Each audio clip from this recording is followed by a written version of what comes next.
Послание Владимира Путина вызвало ураганную реакцию. Америка в одночасье осталась без ПРО. С нами никто по существу не хотел разговаривать. Нас никто не слушал. Послушайте сейчас. Так что же напугало Пентагон и Госдеп США, если всем разведкам молниеносно была дана команда добыть доказательства, что российские разработки – это не блеф?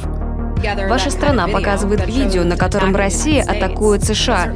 Почему Вашингтон так болезненно отреагировал на презентацию новых образцов российского оружия?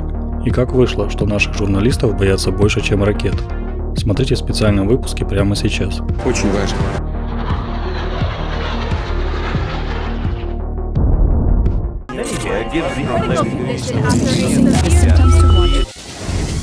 Послание президента Владимира Путина в марте 2018 года Федеральному собранию вынудило Запад серьезно задуматься о существующем балансе вооруженных сил.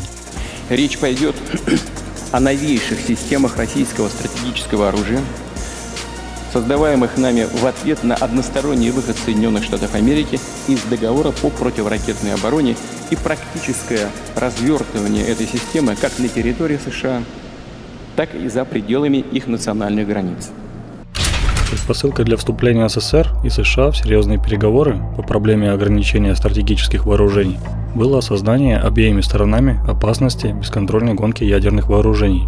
Еще в 60-е годы СССР предлагал обсуждать одновременно ограничения и на наступательные, и на оборонительные системы стратегического оружия. В результате долгих консультаций Леонидом Брежневым и Ричардом Никсоном 26 мая 1972 года был подписан договор, который зафиксировал обязательство сторон отказаться от создания, испытания и развертывания систем или компонентов ПРО. Разрешалось иметь только одну такую систему – для Советского Союза вокруг Москвы, для Соединенных Штатов в районе пусковых установок межконтинентальных баллистических ракет на базе Гранд Форкс. Да, у нас было ядерное оружие, которое нам гарантировало сохранение нашей государственности, но при том, что у нас не было щита, то есть был меч, но щита не было фактически. Таким образом, каждая сторона отказалась от создания широкомасштабной противоракетной обороны в своей территории. Указанный договор был заключен как бессрочный. С приходом к власти администрации Рейгана Вашингтон исключил принцип равенства безопасности и официально провозгласил силовой курс в отношениях с Советским Союзом. Настрой американской администрации на скорейший слом стратегического паритета еще больше усилился после распада Советского Союза. А позже, уже при Буше-младшем в 2002 году, Вашингтон в одностороннем порядке вышел из договора. Америка вышла из договора по ПРО, как только решила, что Россия больше не восстановится. Как только решила, что Россия больше не представляет опасности, угрозы Соединенным Штатам Америки. Исчезновение так называемого советского вызова, совпавшего с впечатляющей демонстрацией возможностей современной американской военной техники, в ходе войны в Персидском заливе позволил США почувствовать себя просто неуязвимыми. В чем проблема Америки? В Соединенных Штатах неприемлема сама мысль о том, что какая-то страна, кроме нее, обладает абсолютным суверенитетом. После выхода из договора по ПРО США приняли решение о создании национальной системы противоракетной обороны. Уже к 2008 году были созданы 3 эшелона защиты от ракет на всех участках траекторий – начальном, среднем и конечном. Тем не менее, система ПРО оставалась неспособной покрыть территорию США от возможного массированного удара с использованием баллистических ракет. С течением времени суть противоракетной программы США кардинально изменилась. Из оборонной она превратилась в наступательную. И, разумеется, ни о каком ограничении ПРО Вашингтон не желает слышать. Как вы представляете себе прекращение строительства американской ПРО, когда на нее выделены миллиарды долларов, и когда огромные американские генералы с огромными звездами на погонах занимаются успешным распилом бюджета? ПРО стало элементом политического контроля США над Европой. Варшавский договор ушел в прошлое. Бывшие союзники СССР попросту переметнулись в лагерь соперников России. И уже ничто не мешало США развернуть стратегические системы противоракетной обороны у границ России. Так они появились в Румынии и затем в Польше. В Черное море регулярно заходят корабли ВМС США и других стран НАТО, оснащенные системой противоракетной обороны Иджис. В соответствии с Конвенцией Монтрео 1936 года, военные корабли нечерноморских государств могут находиться в акватории Черного моря не более 21 суток. Но так как одни корабли меняют другие, то у берегов России постоянно находятся десятки крылатых ракет «Томагавк», способных поразить цели даже за Уралом. Что такое паритет? Паритет – это когда у России и у США есть возможность для того, чтобы уничтожить друг друга. Появляется система гарантированного взаимного уничтожения, которая, извините за цинизм, является самым лучшим, самым эффективным способом сдерживания недопущения войны. В 2010 году был заключен договор СНВ-3. Россия и США на треть сократили ядерные боезаряды и более чем в 2 раза стратегические носители. При этом Вашингтон предпринял все действия, чтобы устранить любые препятствия, стоящие на пути создания глобальной системы ПРО. Речь шла о письменных даже гарантиях, не направленности этой противоракетной обороны против нас. Но даже этого нам не дали. Что ж говорить о том, что они увеличивают уже порядка 400 ракет наземного и морского базирования, развернуто вокруг наших границ. В начале 2000-х годов на фоне полного развала оборонно-промышленного комплекса России никому и в голову не приходило, что Россия в состоянии восстановить боевой потенциал. Наблюдатели из США сидели на российских заводах по производству ядерного оружия, в то время как Вашингтон последовательно окружал Россию базами и стратегическим вооружением. Каждое слово имеет значение. Несмотря на все проблемы, с которыми мы сталкивались там, в экономике, в финансах, в оборонной промышленности, в армии, но все-таки Россия оставалась и остается крупнейшей ядерной державой. Нет, с нами никто по существу не хотел разговаривать. Нас никто не слушал. Послушайте сейчас. И мир в прямом смысле этого слова, и скажем культурно, ахнул. Оказывается, у России есть ракеты, превращающие американскую систему противоракетной обороны в никому не нужный хлам. Все эти годы после выхода в одностороннем порядке США из договора по ПРО Россия тихо и напряженно работала над принципиально новыми видами вооружения, способными преодолеть американскую защиту. Ученые, конструкторы и инженеры решили ряд принципиальных задач. Ударная мощь, скорость перемещения, управляемость всех новых комплексов вышла на совершенно иной уровень. Эти системы оружия позволяют преодолевать любую американскую защиту, как нынешнюю, так и будущую. Системы ПРО, противоракетной обороны, бесполезны. Иджисы бесполезны. Любые средства защиты от российского удара бесполезны. А если они бесполезны, то значит, в общем-то, надеяться на то, что паритет будет разрушен, тоже бесполезно. Уже через год на вооружение будет принят ракетный комплекс «Сармат». Он способен поразить любые цели на дальности до 15 тысяч километров. Каждая ракета будет оснащена 15 боевыми блоками индивидуального наведения, мощность которых составляет до 750 килотонн. При весе свыше 200 тонн ракета имеет короткий активный участок полета, что затрудняет ее перехват средствами ПРО. Такой мощной стратегической ракеты нет на вооружении ни одной страны мира. Это только 16 тысяч километров, уже точная, понятная дальность полета, но в принципе она не ограничена по большому счету. Эта ракета пробивает любую противоракетную оборону, ее невозможно остановить.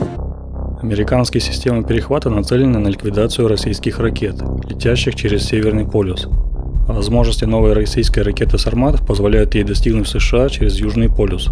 В результате те элементы американской ПРО, что сегодня формируются в Польше, Румынии, на Аляске, и которые американцы планируют разместить в Южной Корее и Японии, весь этот зонтик противоракетной обороны, по словам министра обороны России Сергея Шойгу, становится дырявым, в прямом смысле этого слова. На востоке у нас от Камчатки до Южных Курил непроходимая неприступная крепость, которая просто сведет на нет все усилия американские, так сказать, по размещению своих баллистических ракет на той же Аляске. В России также создана малогабаритная сверхмощная ядерная энергетическая установка, которую можно разместить в корпусе крылатой ракеты, такой как Х-101. Если нынешние системы ПРО США ожидают ракетного удара со стороны Северного полюса или с востока, со стороны Атлантического океана, то новая ракета способна незамеченной подобраться к США с юга, через Карибское море. Низколетящая, малозаметная крылатая ракета, несущая ядерную боевую часть, с практически неограниченной дальностью, непредсказуемой траекторией полета и возможностью обхода рубежей перехвата, является неуязвимой для всех существующих и перспективных систем как ПРО, так и ПВО. Эти слова я произнесу сегодня еще не один раз. Наибольшую, так сказать, дискуссию и понятные опасения вызвало как раз крылатая ракета с ядерным энергоблоком. Учитывая такое сочетание, что ракета идет на дозвуковой скорости, идет по рельефу, как крылатая ракета, поэтому ее не видит никакая противоракетная оборона. Но при этом наличие ядерного энергоблока позволяет ей совершать любые маневры, изменять траекторию полета, находиться в воздухе настолько долго, насколько это нужно. На базе модернизированного самолета МиГ-31 был создан авиационный ракетный комплекс «Кинжал» с высокоточной гиперзвуковой аэробаллистической ракетой, которая обеспечивает нанесение удара по целям на дальность более 2000 км, без захода в зону противовоздушной обороны противника. Кстати, скорости этой ракеты впечатляют. Уникальные летно-технические характеристики высокоскоростного самолета-носителя позволяют доставлять ракету в точку сброса за считанные минуты. Другая разработка гиперзвукового оружия – ракетный комплекс стратегического назначения «Авангард». Особенностью этого боевого оснащения является планирующий крылатый блок. Скорость 24 тысячи км в час позволяет преодолеть расстояние от пусковой установки на территории России, к примеру, до Вашингтона, только вдумайтесь, за 15 минут. Как отметил в своем выступлении президент Владимир Путин, в полете «Авангард» напоминает метеорит – огненный шар, разогретый до 2000 градусов по Цельсию, но при этом надежно управляемый на всех этапах полета. Создан и подводный беспилотный аппарат с ядерной силовой установкой на борту. Аппарат способен перемещаться между континентами с огромной скоростью, которая многократно превышает все надводные корабли, что действительно звучит фантастично, но это уже факт. Заявления российского лидера о новом оружии стали шокирующей сенсацией для Запада. Сейчас западным стратегам, генералам и в Пентагоне, и в Брюсселе, и политикам, и американским, и западным, перед ними встал вопрос, как же ответить. Для этого нужно очень большой временной период, чтобы догнать российскую конструкторскую мысль. Это очень сложно. 5-10 лет как минимум, но к этому времени мы уйдем еще дальше. Смотрите далее. Почему Вашингтон так болезненно отреагировал на презентацию новых образцов российского оружия? Они, конечно же, расстроили как Запад, так и нашу внутреннюю пятую колонну. Следующая реакция – гнев. Как же так? Путин посмел создать новое оружие, угрожать всему миру. Западные политики и СМИ призывают к новой гонке вооружений. Всем разведкам дана команда, во что бы ни стало добыть доказательства, что российские разработки – это не блеф. Иногда появляется ощущение, что если мы прямо сейчас не начнем наращивать вооружение, то уже завтра Путин окажется перед Бранденбургскими воротами.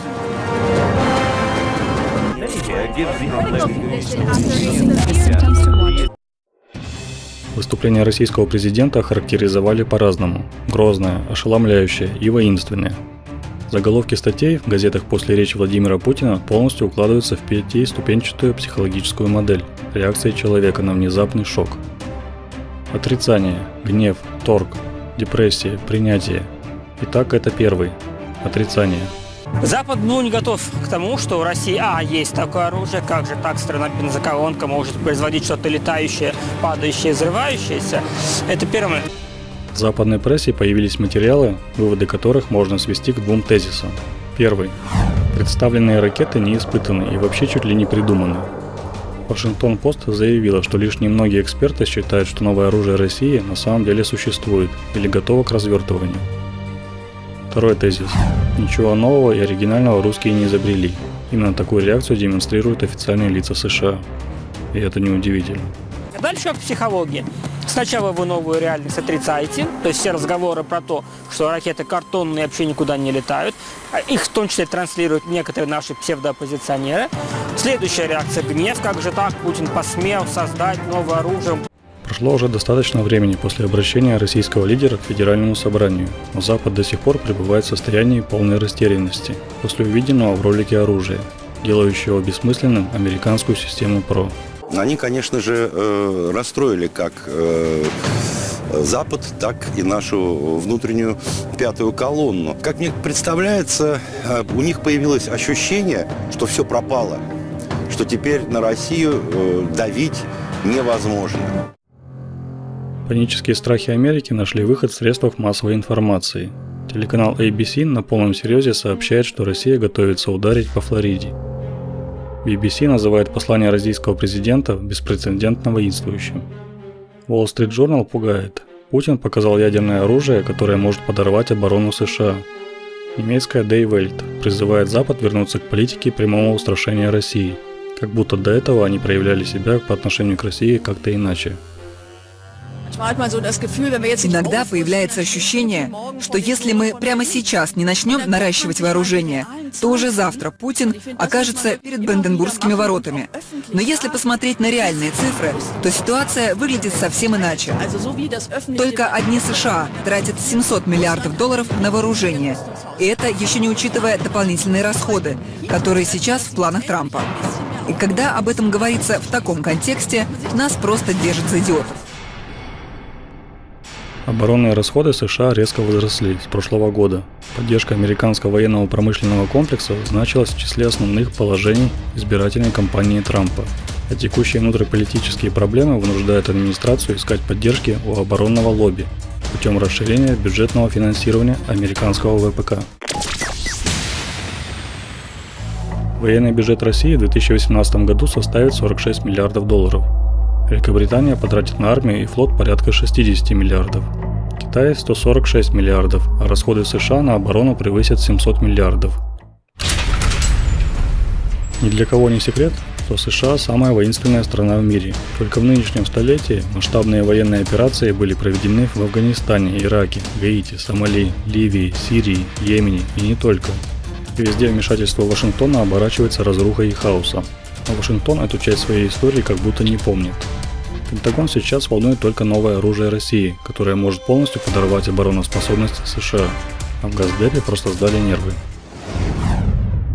Ваше правительство, ваша страна показывает видео, на котором Россия атакует США. Не думаю, что это очень конструктивно или ответственно. На этом ограничусь, ладно? Так это 2 ракеты летят в 2 разных направлениях. Вы тоже с российского телевидения? Ага, ну этим все сказано. Идем дальше. Российских журналистов уже, похоже, боятся больше, чем ракет, как и всю нашу большую и великую страну. Не могут в Америке еще принять тот факт, что технологический рывок России связан с неспособностью США и их союзников договориться о глобальной системе мировой безопасности. С нашей стороны это не агрессия, а ответные меры, после которых самое время сесть за стол переговоров, чтобы обсудить новую реальность, то есть многополярный мир. Мы готовы ждать адаптации. То есть все, что сделал Путин, все, что он заявил, нацелено на то, чтобы Запад адаптировался к новой реальности и согласился с единственным возможным вариантом сохранения в будущем стратегической стабильности, то есть переговорам. Нам же остается только надеяться, что Соединенные Штаты после антироссийской истерии все же успокоятся и поймут, что единственной возможностью обеспечить национальную безопасность США будет не расширение ПРО или увеличение количества военных баз у границ России, а мирные переговоры, гарантирующие стратегическую стабильность во всем мире. Также хотелось бы услышать ваше мнение по этому поводу. А с вами был Зефир, и до новых встреч!